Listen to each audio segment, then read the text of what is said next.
M'a fait tout fan Haïti al di a yo. M'fait ti vidéo ça c'est parce que quelques fans qui te dit moi yo fait demande visa définitif, yo entre dans régularisation, yo pas gen ça relé casier judiciaire pays Haïti a, ça relé antécédent.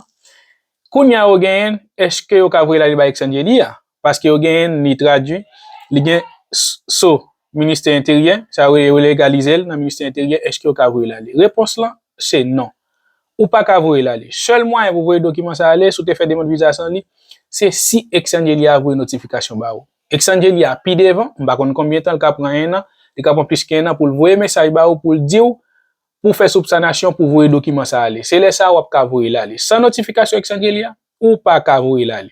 Ou genyen serre le mette là. Sonje m'te dit non, li met gen 1 an, gen 2 ans, sou pas sorti quitter Chili, li valable y a prendre nan mon sans pièce problème. Quand il dit ça pas expiré, sou pas sorti quitter Chili. Partagez vidéo myo, n'a prenons l'autre vidéo. Suivez-moi.